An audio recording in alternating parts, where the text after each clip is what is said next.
Last year, Law and Crime brought you the trial that captivated the nation. She's accused of hitting her boyfriend, Boston police officer John O'Keefe, with her car. Karen Reed is arrested and charged with second-degree murder. The 6-week trial resulted in anything but resolution. We continue to find ourselves at an impasse. I'm declaring a mistrial in this case. But now the case is back in the spotlight, and one question still lingers. Did Karen Reed kill John O'Keefe? The evidence is overwhelming that Karen Reed is innocent. How does it feel to be a cop killer, Karen? I'm Kristen Thorne, investigative reporter with Law and Crime and host of the podcast, Karen, the Retrial.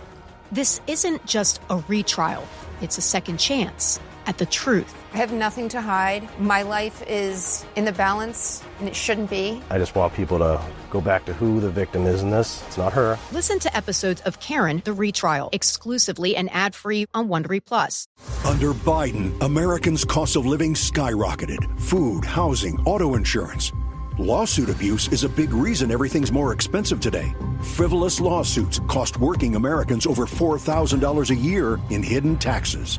President Trump understands the problem. That's why he supports loser pays legislation to stop lawsuit abuse and put thousands back in the pockets of hardworking Americans.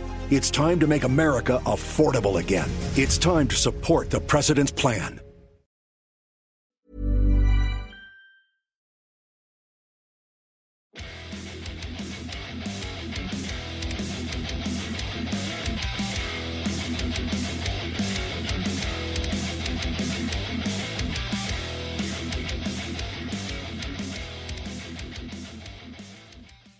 Hi guys, welcome to this week's episode of Heavy Metal Tones with me, your podcast host, Tony Evans. This is episode 220, can you believe it? Thank you for sticking around. Those that have stayed here right from the beginning, my listeners right out there in America, in a little place called Boardman, if you're listening, you've always been there. Every time I look at where the stats are, you're always listening. So I'm really thankful right from the beginning. So congratulations, guys. You're some of my top listeners. Also, my good local listeners, my friends like John, who's been with me right from the beginning. Really appreciate him sticking with me, and my mate Dave, and just the people in general. It's really nice that people still listen to the diversity of this show, because I did put up a video recently of me chatting with a band, with Damien Kulash from OK Go. Now, it's not metal at all, but it is a really interesting conversation about the creativity of pop punk and their video creation. So it was just an interesting chat. If you want to pop over, it's not going to be on. I'm not going to put it on the podcast. It's only on my YouTube channel. So pop over there and have a watch. I think you'll enjoy it. This is episode 220, which is just unbelievable. And this week's episode is about Metal Church, a band of the sort of early frontier of American metal, a band that most people who listen to our kind of music, or even are relatively knowledgeable about music, will know the band. So they've had many, obviously, lineup changes. They've had sound changes over the years. I mean, they've been going on a long time. But the first album, the eponymous album, Metal Church, is actually one of those sort of foundational albums that you sort of really should have in your collection if you are listening to, if you like heavy metal basically, or you like the sort of more lo-fi early days of the frontier of metal, like me. If you're a lover of new wave of British heavy metal, then you will like this particular band and this particular album. Quite a complicated birth to this band, so bear with me. If I get any facts wrong, I do apologise, okay? So it was founded by bass player, singer, songwriter, guitarist Kurt Vanderhoof, and I hope I haven't got that one wrong. Now, he was born on June 28th, 1961, so he's 63 now, which is pretty good age, still going strong. He was known by several names. When he was in the punk band The Lude, he was called Blobbo because he played bass. We're not sure why. I couldn't find a reason why that was the case. but he originally comes from a hometown of Aberdeen in Washington and formed a band called Tyr, Tyr, not the one we know of, not the big, huge folk band Tyr, but just Tyr, with Kirk Arrington on drums and Vanderhoof on rhythm guitar. In 1978, he joined Seattle hardcore punk band The Lewd, adopted the stage name Blobbo, playing bass guitar and then switching to the guitar following that next year. The Lewd relocated from Seattle to San Francisco in 1980. After his departure from The Lewd, Vanderhoof formed Metal Church, whose name was inspired by a nickname given to his San Francisco apartment. He later moved back to Aberdeen with a single by a band The Lewd called Kill Yourself as proof that he had spent time in the band.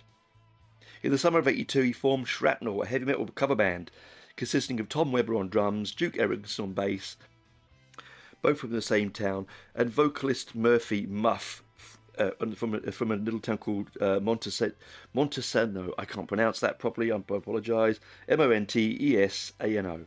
And guitar player Vanderhoof, new from Aberdeen High School. Shrapnel played for 4 events to warm up, including a party at the Pacific Lutheran University. What a great gig to start off.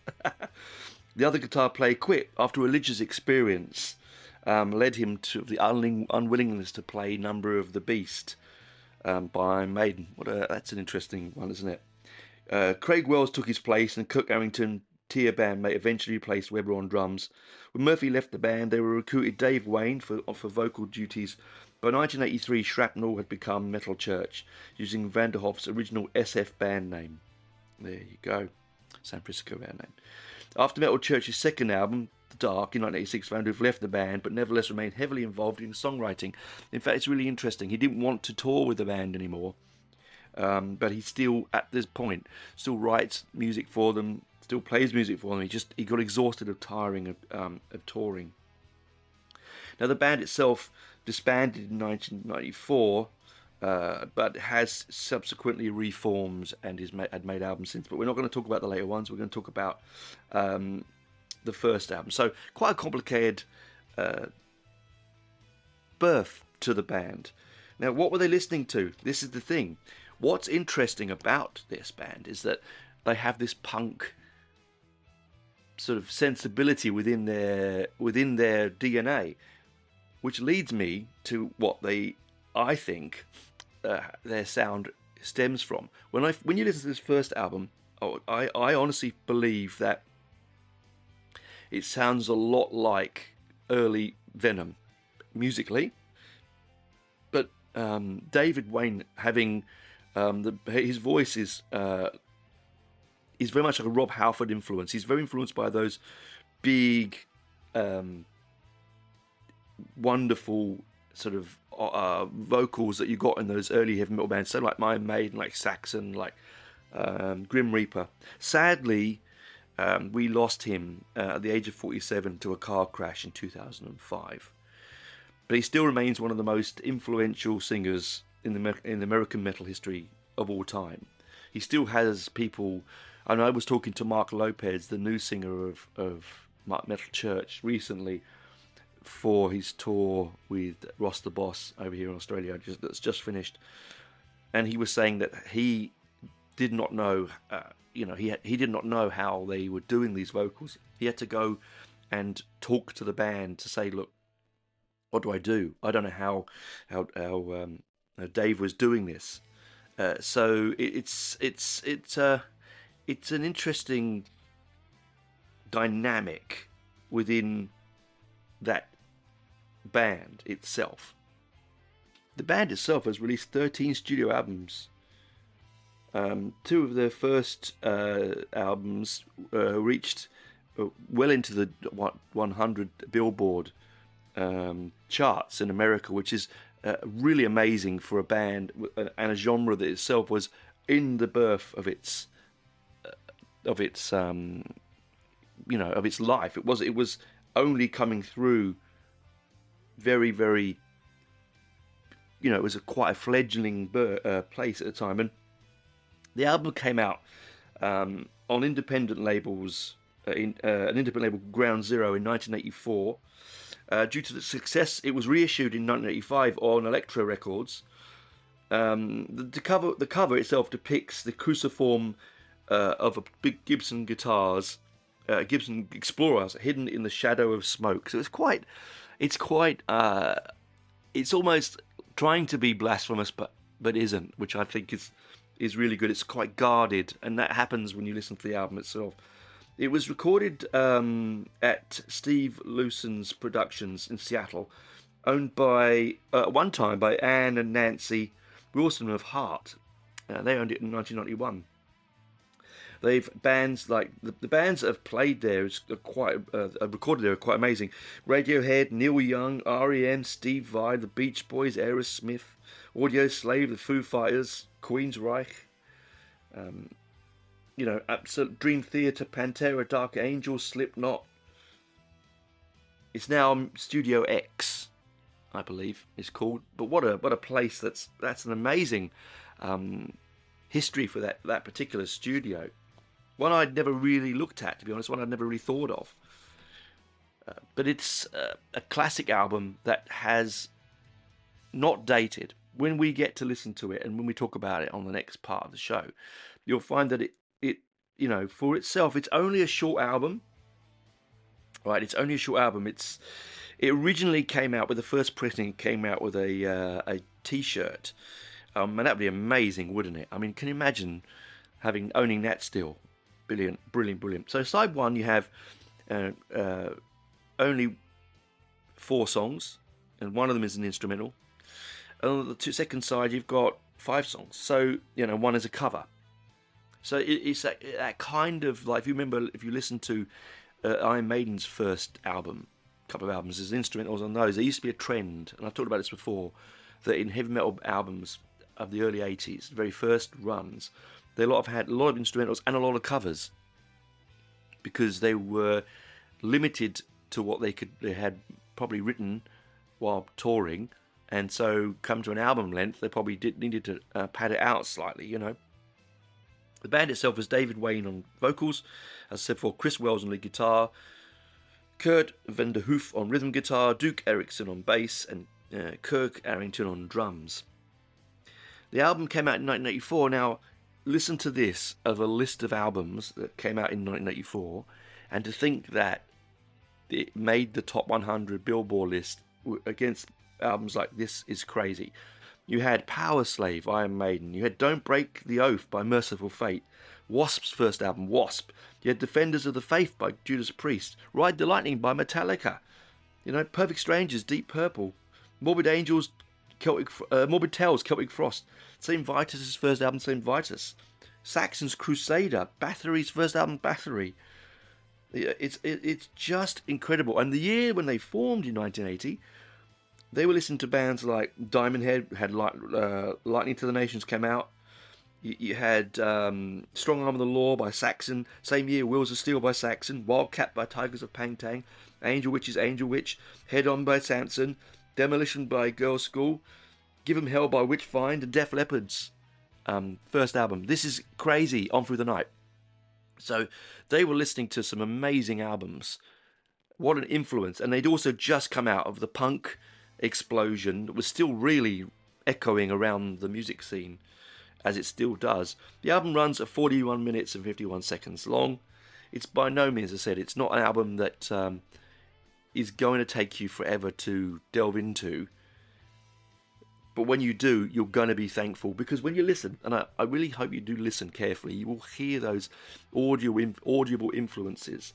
Now, lyrically, they're not writing songs that are, social meanings. They're not giving you songs that are for you to sit and think about. These are, a lot of the time, the early metal stuff. This is a call to arms. It's that kind of, what Man of War was doing, what Judas Priest was doing. It was just loud, fast, heavy, and often had, sort of fantasy themes on them. I know Maiden made an absolute point of view that they would never write songs with fantasy themes. They did not want to go that route, and that's why I think they are where they are. Same with Metal Church. They didn't really do that. They were sort of, it was a sort of a melange, if you want to, if that's a real word, a mix of both kinds of of influences. So quite an amazing.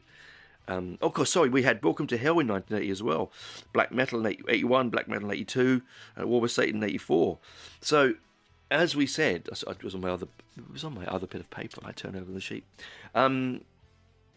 As I said, that's where you can hear these influences from them, because a lot of the thrash bands that come about after that in the Bay Area and onwards will cite Metal Church as influence, and I would say that that's true. I would say they're one of the proto-thrash bands. I would call them traditional heavy metal, but they are definitely faster than that. They border on the thrash, they border on the speed. I don't want to really put them in any particular category, because I think this album is sort of timeless in that respect.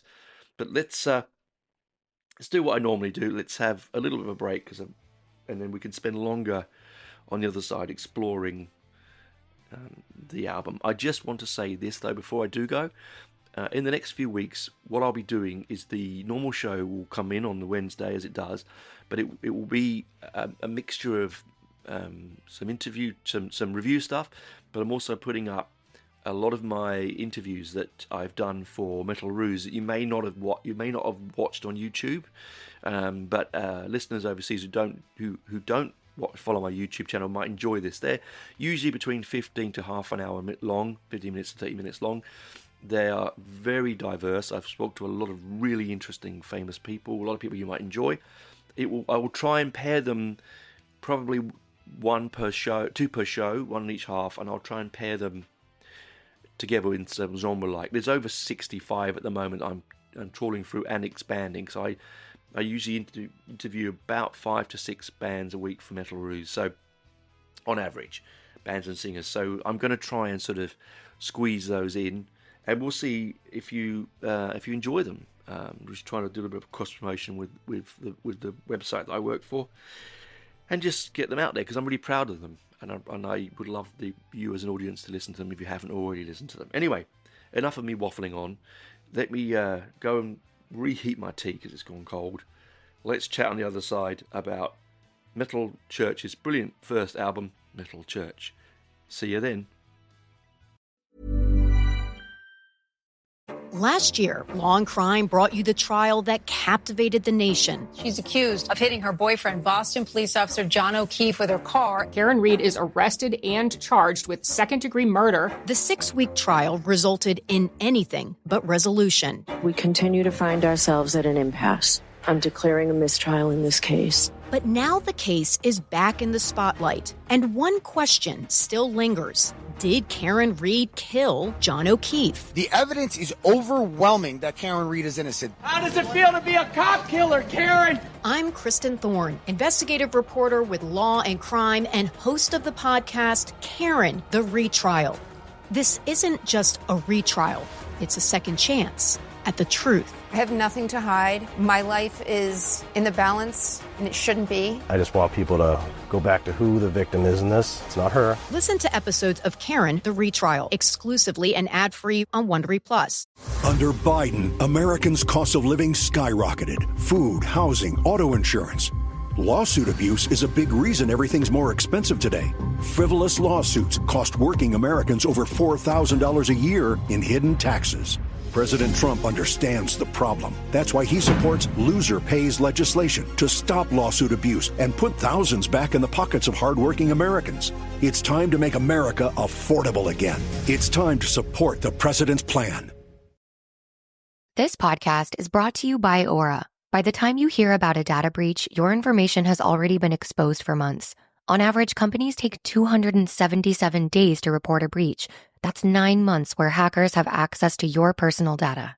That's why we're thrilled to partner with Aura. Aura is an all-in-one digital safety solution that monitors the dark web for your phone number, email, and social security number, sending real-time alerts if your info is found. It also includes a VPN, password manager, and data broker removal to help keep you safe. For a limited time, Aura is offering a 14-day free trial plus a dark web scan to check if your personal information has been leaked, all for free at aura.com/safety. That's aura.com/safety to sign up and protect your loved ones. That's AURA.com/safety. Terms apply. Check the site for details.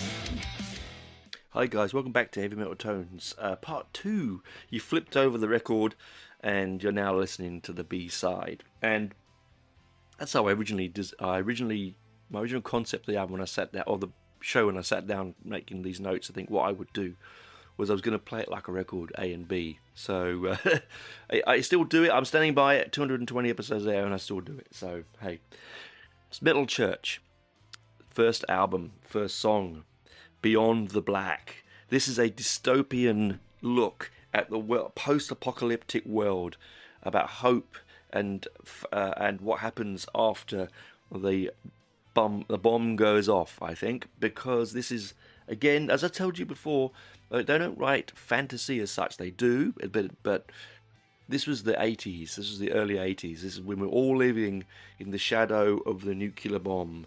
You know, we were all watching the news very closely with Thatcher and Reagan and Russia and Gorbachev and all these people, worrying us about with their ability to destroy the humanity and the human race with the flick of a switch. It opens up with this really wonderful atmospheric sort of, you can almost hear the mist rolling in, the ashes settling after the explosion, the people left alone to fight. And then it comes into this great piece, instrumental piece. It doesn't, in the first 2 minutes or so, where it does sound, for me, when I listen to this, I was listening to a Venom riff, and it has sort of a Black Sabbathy, Venom-y kind of vibe to it, that kind of chaos and clatter that Venom had, but it's also got a kind of I was trying to think who else it reminded me of, but when you listen to it, you'll probably hear your own ideas in your head of what you think it sounds like. To me, it sounds like the early Venom, maybe even early Slayer. In fact, that's another good option. It actually sounds like a little bit like early Slayer. Slayer probably took that sound from them. You don't know, hey. But it's a really, really great song. It doesn't hang around very long, 4 minutes and 20.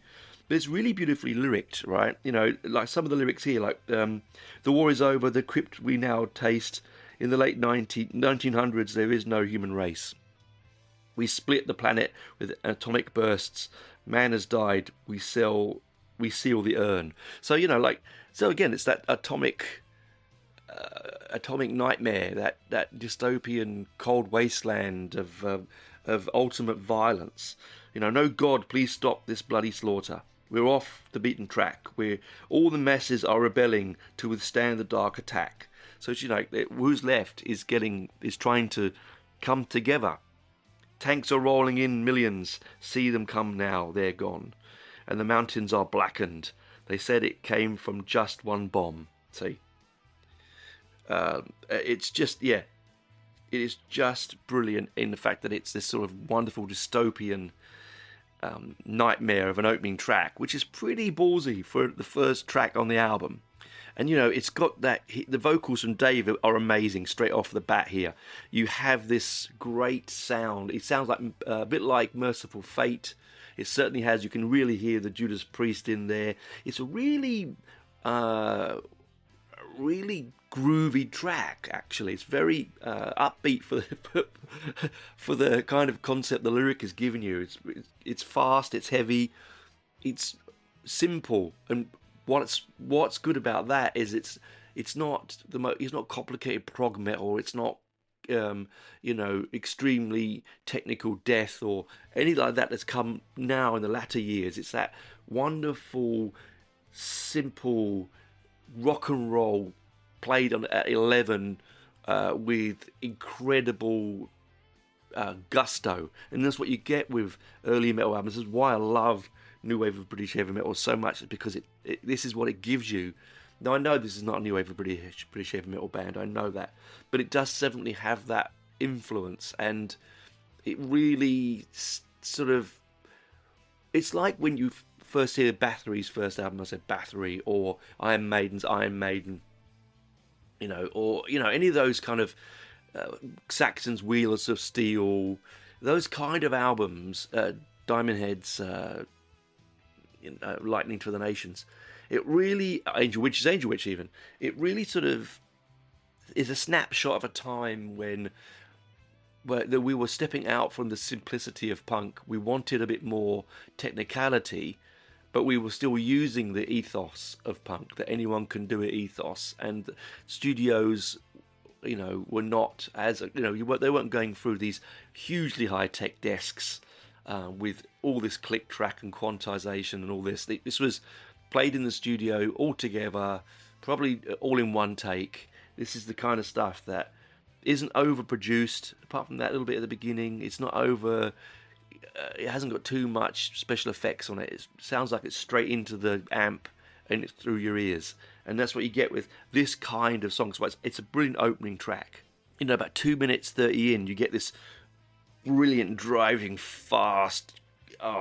it's everything that 16-year-old Tony just wanted. It's everything that teenager in all of us really, really wants. It's this fast driving, chaotic guitar solo. Again, sounds a lot like the kind of guitar solo that Kerry King would do later on. And I would say that I'm not sure where the influence comes, whether it's them first or Slayer. I don't know. I really couldn't tell you.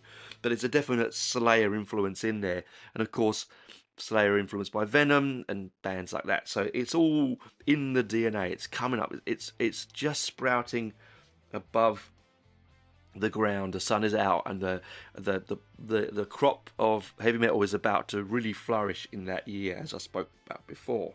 So what do we have next? We have Metal Church's Metal Church, the name of the album and the name of the band. Now this one again opens with a little bit of atmosphere, a little bit of special effects, but this is now there are some times in the early metal albums and metal bands where they sort of were creating a legend about the musical form they were making. So Judas Priest did it with Metal Gods. The brilliant Man of War did it regularly, particularly with things like All Men Play on 10. And this one is exactly the same as that. So they've got this sort of dark... This is like proto-black metal, right? It feels like early black metal. It's not by any means an extreme form of music. But the lyric itself is telling a story, which when I read it out loud, I chuckle to myself. But when I listen to it played in this track, it's wonderful. It sits the genre and the music wonderfully. So it's quite a wordy lyric, right? It's quite a wordy song, but it's basically about... it says here at the beginning, many, many years ago on a distant shore, men did gather secretly beyond the hidden door. They travelled long and travelled far, dark into the night. Yes, this is the place they chose to build the metal site. So basically it's about these, forefathers of heavy metal landing and, creating this culture, this subgenre, this genre of manly metal, clashing of swords and sweating of brows and beating of chests and all that kind of stuff. The sort of quite machismo early metal imagery that I have talked about before in the past, which I'm not overly a big fan of, but it is part of the culture of the music we listen to. Congregations rises, starts to chant a hymn of evil lust and hatred, the roots of every sin. Nice lyric here. The priest, he stands before them, tells them why they are like this way, why they worship metal gods each and every day. By the hand of Oberon, dark into the deep, they love the evil things we do, the secrets that we keep. So, again, proto-black metal. If you'd listen, they've been listening, I'm absolutely sure, to Venom here. Early Merciful Fate, early Celtic Frost, even possibly. Those early bands like Satan and Witchfind, and they've come. This is what they've come up with. I believe anyway. The Metal Church, unholy church, who will be the sacrifice? Metal Church, the only church. It's the time is right. Metal Church will find you, can't run very far. Metal Church inside you knows just who you are. So this to me is like Iron Maiden's Iron Maiden. It's their call to arms. It's who they are. It's like Metal Gods from Judas Priest. As I said, it's like It's bad. It's putting their flag in the ground and saying, right, metal is new, relatively new. This is, I mean, that point, very new, in its real sort of infancy. And so it was saying, hey, this is it. This is, the stereotypes were being built, and the stereotypes were being bludgeoned upon us. That does not make this song any less than it is, because it's still a brilliant track. It is wordy, yes. You got so now the story starts again. All the time is lost. Metal Church begins anew, saving souls that are lost. So I mean, I think what they're saying there is that again that we're converting all you non-believers of metal into metal. I think it's a great track. It's not a long song. Again, 4 minutes and 7 seconds, 57 seconds. Doesn't hold your attention for too long. Musically, it's very similar to the previous one. There's a lot of clatter, a lot of pace, a lot of rhythm, a little bit of galloping. The drums are brilliant for the time recorded, the way they're recorded. They've got a lot of rhythm and a lot of melody to them, which is unusual in heavy metal drums.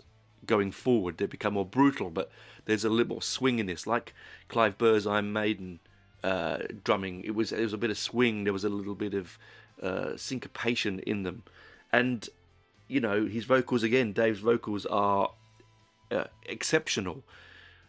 I don't think you could get any higher a note if you tried without busting a sphincter. Or splitting a spleen, or whatever you want to call it, right? Really, really wonderful. Again, it's a journey of a music. So it's not, the music itself is not trying to overtake the lyric, because the lyric is quite wordy. But the lyric itself is not trying to overtake the song, because it doesn't really come in to about a minute and a bit into the music. So it's not straight into your face lyric. There's a real good balance between the words, the music, and the atmosphere, and I think it's actually one of my favourites on the album, even though I do laugh sometimes at the lyric. And then we move into Merciless Onslaught, which is an instrumental track. As I mentioned, most bands at that time, around the early 80s, were doing instrumentals, and I actually think this is a pretty good one. Does it start with songs like Transylvania? I don't know, but it's certainly an enjoyable relief from Dave's merciless vocals for a moment. I can imagine it's in the set there to give him a bit of a rest, because he really goes for it. He really does go for it. Again, it's not a long track, but this is where they become really thrashy. Opens with some clatteringly great drums, just a little bit of just clean drumming, really clattery, and then we get this sort of full force, in your face rhythm. I can imagine, them all, the guitarist, the bass player, they're all standing, and the rhythm guitarists all standing there, just with their long hair, giving it rice, as my grandfather would have said, and banging away, 9 to the dozen, just giving the audience a moment to really thrash around and get those neck muscles are a real workout, But it doesn't stay in the one type. It moves around. At about 40 seconds in.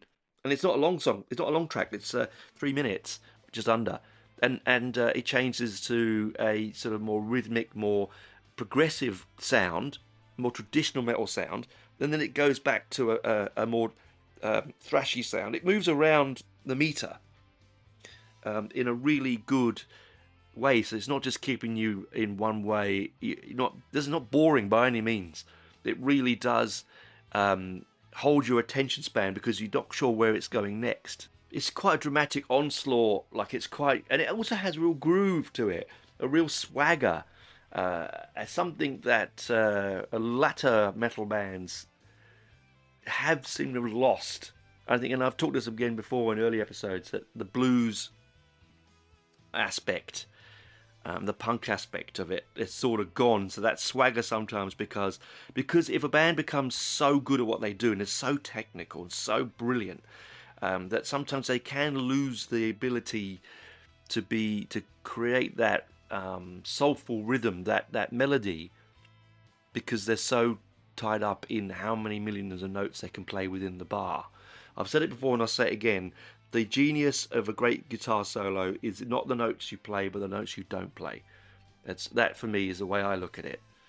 And so, the space between the notes, the thought between the rhythms, if you sat there and you can play your, I don't know, let's say your pentatonic scales, just grab that one out there, and can play them so fast they almost become unaudible. Well, yeah, good on you, but it doesn't mean it's pleasurable to listen to. It just means it's interesting to watch. It's pyrotechnics, right? Like, everyone loves a good firework, but you don't want to watch them all night. As my brother once said to me, you want a quick bang and move on. Yeah, well, he was a bit of a naughty boy, was my brother. Anyway, where were we up to after that facile moment? Let's find out. We were on Merciless Onslaught, were we not? Yes, now we have Gods of Wrath, one of the longest tracks on the album at 6 minutes 40.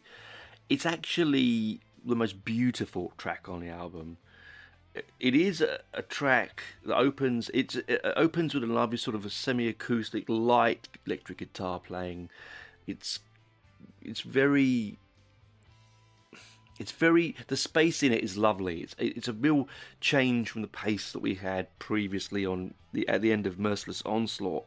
And here on this track, you get to hear Dave's voice at its best, because it's not just beyond the register where cats and only dogs and cats can hear it. It is at a point where you really hear the beauty in the skill that man had and was taken away from us so young, unfortunately. Now this song, called Gods of Wrath, I think when I read the lyric that it's actually about our modern day take on how we perceive religion and God, but taken into a sort of more in a more fantasy, even though I don't think they're a fantasy band, but in a more fantasy direction, in the direction that the genre was sort of going at the time. It really is. It's a very long lyric song, so I won't be going through the whole lot because it is quite a dense one. But there's some lovely lyrics in it. A lonely God you captured. Do you feel the pain? Tried to help the people, but your help was all in vain. Chaining out a reason. Now what you're going to do? And then he does that beautiful, soulful singing. The chorus is lovely. Yeah, all right, come on, right now. It's lovely. And then they have the lyrics like, now they picked you, a lesson has been taught. Join us in vengeance and let our bodies rot. 1,000 times 1,000 is finally gonna end. Storms of war are brewing, we need your help, but when? See, I think this is, again, saying, hey, that it's the 80s, right? So all this horrible war that's around us, there was the Falklands, and there was the Middle East, and there was, all sorts of stuff going on.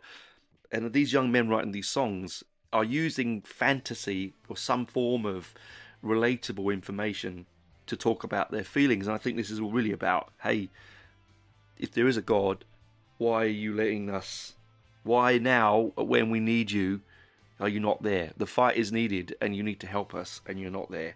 You're a God of wrath, which means, are you a good God, or are you a God of war? Where are you? And then it says, gods of wrath are heartless when they left you hanging there. Cast out and abandoned, you had to pay the fare.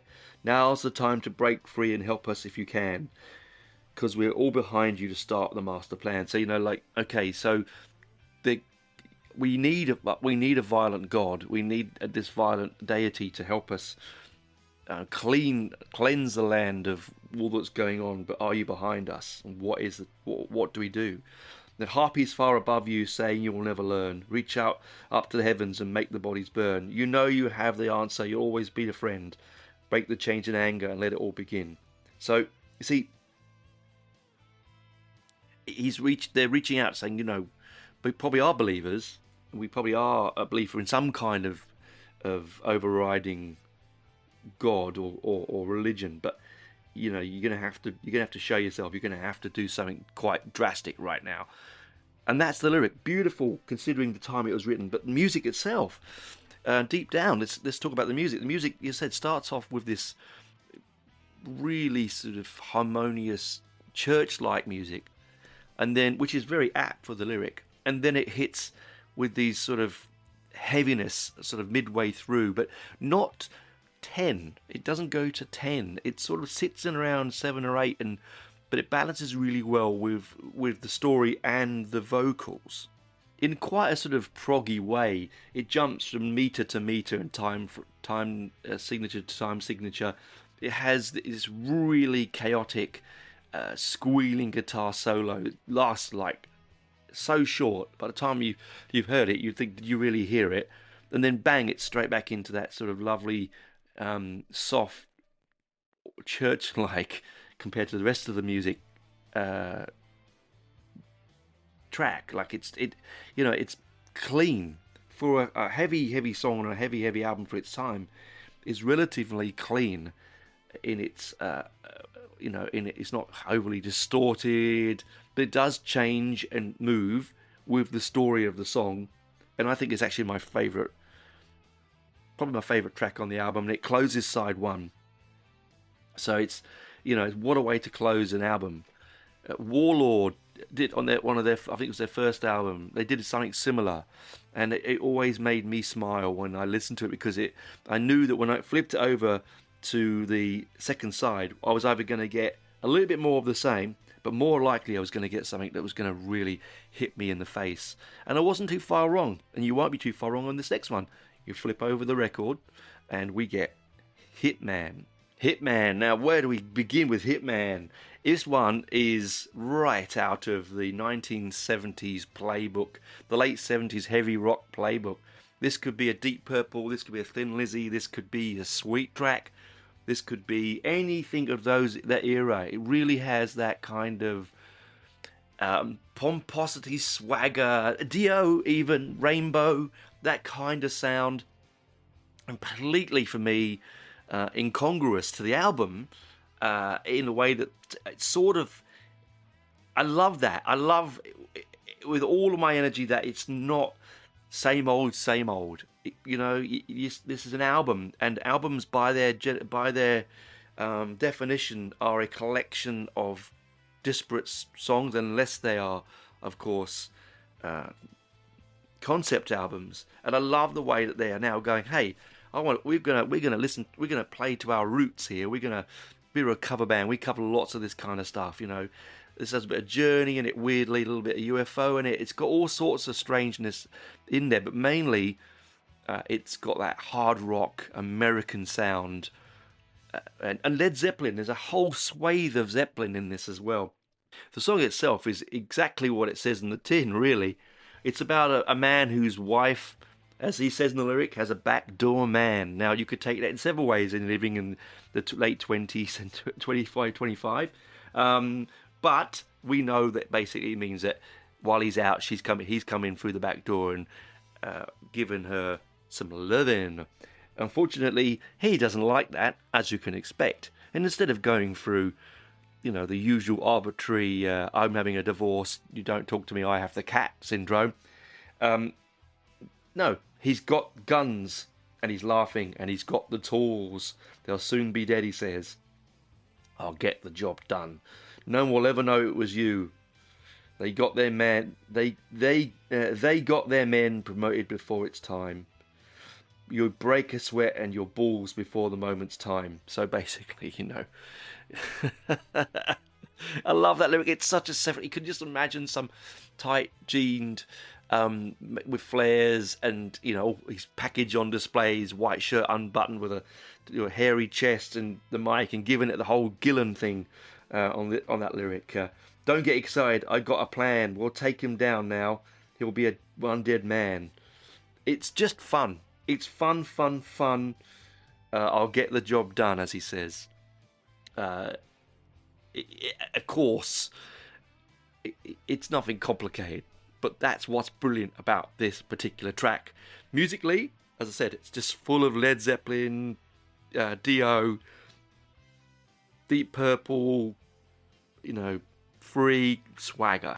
Chuck in some outrageous high vocal from David, some real cymbal-driven drums, real Bonham-esque kind of drums going on there, and you get this cracker of an opening track of the B-side of the album.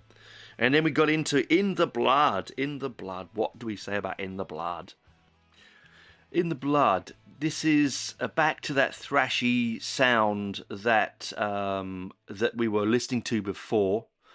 And it's quite a personal track, this one. So, as I said before, we're listening to a band that's talking about, war. It's talking about religion. It's talking about fighting and all this kind of stuff mixed in. Loss of faith in your marriage or your partnership, and taking it to the nth degree, as in Hitman. And then we get this one, which is In the Blood, which is a very personal lyric. It feels like to me. It's a man telling about how he's worn down, he's living quiet, fighting for the sometime. You're going to see one day. You're not listening now. You haven't heard a word I said. So it sounds like an argument in a relationship, either with a friend or with a loved one. Your laughter burns hot, an existing porn. Your lies are open now, nothing left to hide. Now I'm telling you, leave your troubles far away. I've listened now to this dead end shit. It all sounds the same. So, it sounds like one of them, whoever's written the lyric for this song, is going through quite a painful experience, and he's layering his soul live on this track. He's bearing his soul open, it feels like. And I love the way that people can do that in music. They can open up themselves and let that painful stuff fall out of them to create great art. I mean, great art has always been painful. I've said this before, creating art is painful anyway, but great art, when you listen to great songs, very rarely are they about sunshine and happiness and dancing in the fields with poppies and holding hands. That's for hippies, and they, it's not always, it's very rare that you will go back to that. A lot of us are drawn to the sort of the darker side. That's why a lot of us will listen and enjoy greatly people like Bob Dylan and things like that, because their lyric is usually very personal and we will relate to it in some way or another. Musically, though, as I said, it's really back to sort of their DNA. It sort of sounds like a person having a mental breakdown, an emotional breakdown. The guitar solo in it is shreddingly fast. The vocals at some points are almost inaudible. It gets to a limit where it sounds like this person is going to just fall down on his knees and pass out with the excess energy that they are throwing out to the world, with this sadness that they're giving. It really is quite an emotional track, which I think is something wonderful here, because we all imagine, particularly early heavy metal, just to be all, as I said before, spandex, pardon my French, big cocks, long hair, machismo, but it isn't always the case. There are tracks on albums like this that do hold a meaning and quite wonderful to listen to. It's a brilliant track. It sort of sounds like it's off a different album sometimes when I listen to it, And then we move very swiftly away from that sadness to the next one, My Favourite Nightmare. Talk about nightmarish. We've just come out of In the Blood, which is a soul-searching piece of sadness by the band, to open brackets, My Favourite, close brackets, Nightmare. This is a short, sharp kick in the balls. This is a back drenched in sweat, hair, pillow, bathed in your own nightmare. This is a real Venom-esque kind of track. It's not by any means, in my opinion, a nice song. It is a song about, it could be drug-fueled nightmares, it could be alcohol-fueled nightmares, it could be anything. It's quite a dense lyric and a very fast and graphic music. The lyric is quite daring. Better flood the restless soul of ecstasy and fight. In a path splattered gore all through the night. Waking up midnight, my body soaked in sweat. All my friends are down the stairs watching the TV set. So he's gone upstairs, he's gone to bed, probably watched a horror movie, probably taken a little bit too much wacky tobacco or whatever. And his body's going and reacting to it. Hearing now a scratching noise outside my window pane. Wonder if it's real or am I going insane? Running fast to lock the doors, a banshee now awaits. Seconds count, I warn my friends, or is it too late? A friend of mine is the first out to check. And then it says, ripping flesh, fly, we hear them fly slowly, die. Then they cry, oh the banshee, we run out of our life. Run for our lives, scream, scream for your life. So, it's a nightmare. Clearly a nightmare. And he's really, really struggling. He's obviously watched something or read something while under the influence. And, the music itself matches that kind of nightmarish imagery that they're giving to us in the lyric. And then with it's chaos. It's really chaos. The solo is mental, and I mean that in the best way. Please don't take offence by that when I say mental. It's an English term. It's really mental. It's nuts. It's just white noise to a point where they are just. You can imagine them just smashing it around the studio. It's brilliant. And then we move into Battalions. This is Metal Church's. For me, Metal Church's version. No, that's the wrong thing to say. It's inappropriate. This is their trooper. That's what I'm trying to say. Okay, it's again war themed because of the time I think the lads were growing up and living in. But it's basically about a story of a set of soldiers. Sounds like when you read it and when you listen to it, like Napoleonic, possibly First World War, a time before major mechanical warfare, before it was men and machines, not bodies on the line, right? Instead of blood and bodies, it was men and it was machines. Deep slumber awakened by sirens. They're woken up to the bell to go. I realise life's been thrown to the lions. And I think that's probably why I'm getting the First World War reference, because it's that sort of donkeys led by lions quote.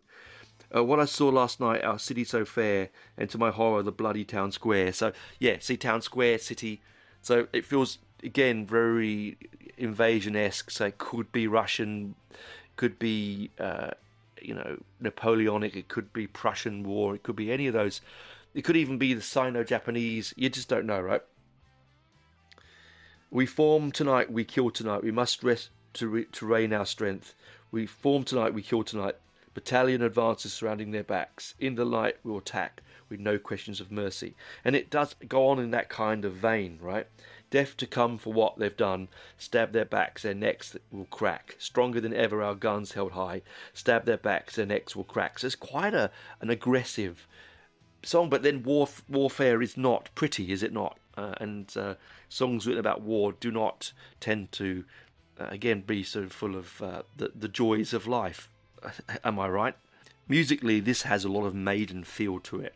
It has a sort of combination of Maiden and thrash. It's like a very, very fast version of Maiden. There's a gallop in there. As I said, it has trooper-esque feels to it. The drumming is on point. It's really cleanly produced. It really draws you in. It makes you feel like you can hear the clatter of hooves. You can hear the feet on the cobbles. You hear almost as when they go into the solos and the bass part and the drum parts and the vocals, you can almost hear the guns going as well. It's really quite a breathtaking track to coming towards the end of the album. And this is the last original song on the album. So it really is quite, they use words like lamentations and, things like that. I like this lyric here. A battalion advances surrounding their backs. In the night we'll attack. No questions of mercy. We'll attack. We'll drive them back. Hear lamentations of women who cry for the loved ones we crush to avenge. Brilliant, right? So it's saying, listen to the way that the widows will cry. We will make not just the soldiers hurt, but everyone around them. It's quite a dark, but also on point for the time. The world was very chaotic then, as it is now, but even more so then, because we didn't really know what the governments were capable of, to be fair. It's a great war song. It sits up there with my favourites, with The Trooper and other similar songs. Like a lot of, it also sounds a bit like that Sabaton may have been influenced by this kind of track, because they, as you know, are war-based themed band. I've talked about them early on in the series with Benji.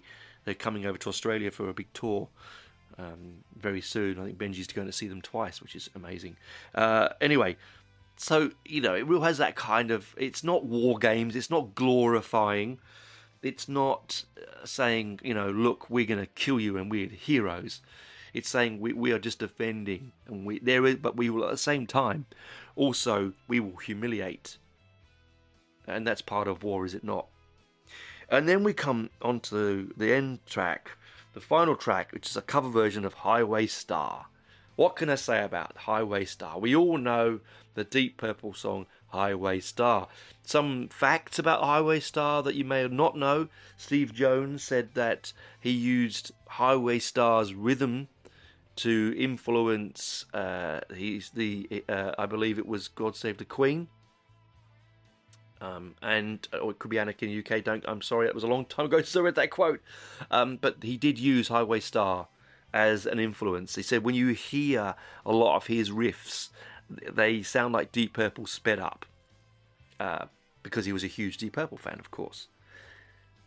So there's a little influence there, right? I find Highway Star actually one of my favourite Purple songs. I mean, it's one of those songs that everyone seems to love. I mean, actually, my favourite Purple song is not Highway Star, and it's not all the ones that people tend to think of, actually.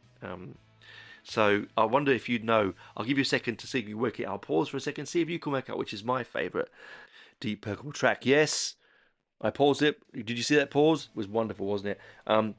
It is Woman from Tokyo. Yes, I love the swagger in Woman from Tokyo. In fact, I love Deep Purple very much. I mean, as I said to someone a long time ago, you don't know you've lived until you get the perp out. Got to get the perp out now and again. Anyway, I did review their last album on the show. It's an amazing, amazing album. But I digress. Their version of Woman in Tokyo, is it changed? Do they do any different? Let's have a think about it. No, they don't. They just bring all of their energy and all of their love for this band into this track. And Dave's vocal on it is so good. It's so good. Gillan would probably look over his shoulder and go, hang on, who's that pretender behind me? It's a really good version of this. I don't often like too many cover versions on original albums, but this one, I am willing to say, is well worth the space on the album. The only thing difference is it's much faster than, in my opinion, than the original one. It seems to just get straight to the point straight away. It feels a little bit more thrashy. And I think Dave's voice actually, and this is going to probably sound sacrilegious to some people, I actually like his vocal on this track probably a little bit more than Gillan's. And that's I've only just thought of it then, really. I never really thought of it too much. I've heard this version many times, but yeah, I think I do. I think I like his raspiness. It's a little more raspy. He hits the notes the same as Gillan can hit the notes. He's definitely... The band itself has really taken this track. And you can hear their roots of their tribute. Because they were a tribute band, of course, when they started, as we mentioned earlier on in the first part of the show. So what a way to end an album. What a brilliant way to end an album. So the album itself, I'd say it's probably one of the best, if not the best, of American metal from the early 80s. And it's a big call, but I think it sits there. It really does. Unassumingly, it doesn't hang around 41 minutes, 51 seconds, sorry. It's got a wonderful instrumental track. It breaks across genres. It dabbles a little bit with, with the sort of fantasy that the metal world was doing at the time.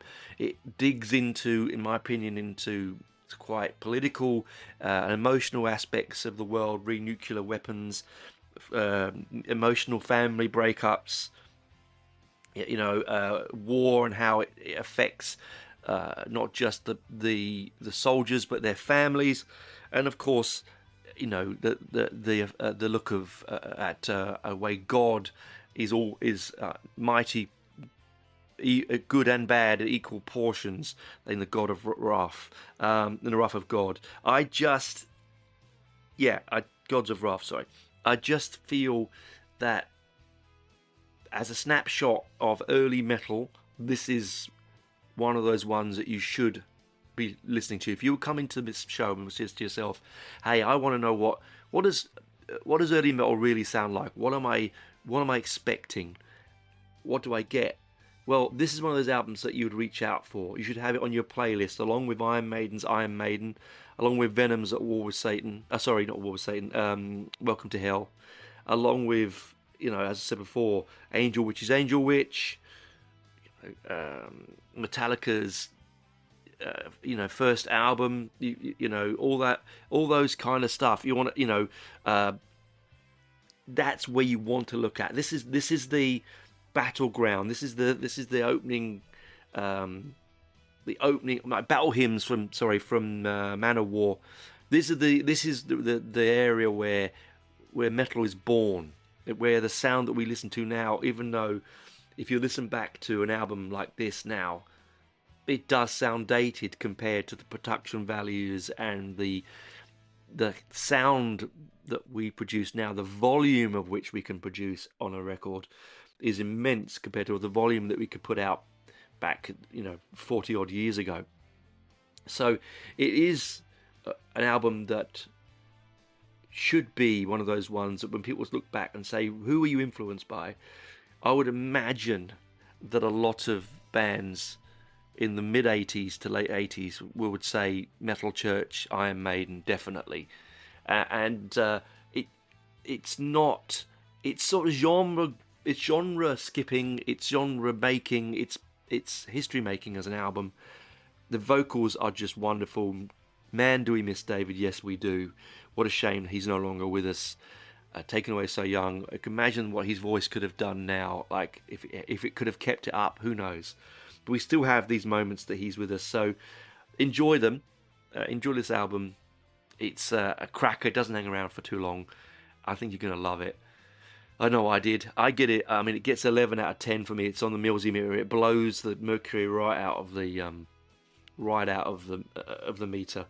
It's not an album that you can say. It's not diversive, and I think that's another wonderful thing about it. I don't think it's gonna segregate people.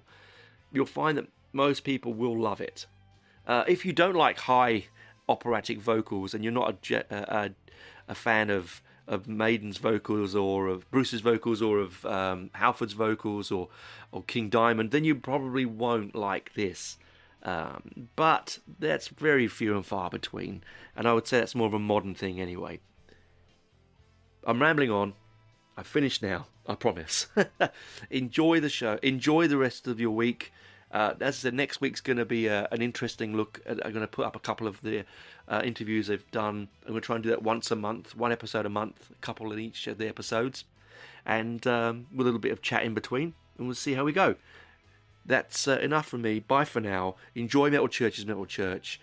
If you get a chance to see them live, do so. Mark Lopez does a brilliant take on Dave's vocals. He's a great vocalist. The band itself is great live. I saw them when they were here in Australia last. Well worth catching. And as I said, on all streaming platforms, the album is available everywhere. It's a classic. Bye for now.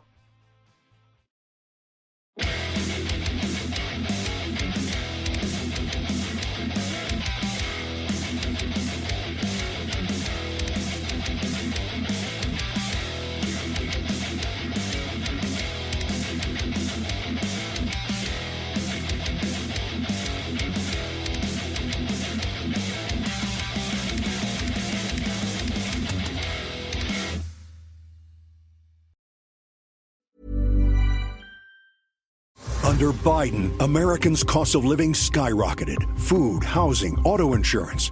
Lawsuit abuse is a big reason everything's more expensive today. Frivolous lawsuits cost working Americans over $4,000 a year in hidden taxes. President Trump understands the problem. That's why he supports loser pays legislation to stop lawsuit abuse and put thousands back in the pockets of hardworking Americans. It's time to make America affordable again. It's time to support the president's plan. This podcast is brought to you by Aura. Imagine waking up to find your bank account drained, bills for loans you never took out, a warrant for your arrest, all because someone stole your identity. Hackers aren't waiting. Why are you? That's why we're thrilled to partner with Aura. Your personal data is a goldmine for hackers, and Aura helps lock it down. Aura monitors the dark web, blocks data brokers from selling your information, includes a VPN for private browsing, and a password manager to secure your accounts before criminals break in. For a limited time, Aura is offering our listeners a 14-day free trial plus a dark web scan to check if your personal information has been leaked, all for free at aura.com/safety. That's aura.com/safety to sign up and start protecting yourself and your loved ones. That's AURA.com/safety. Terms apply. Check the site for details.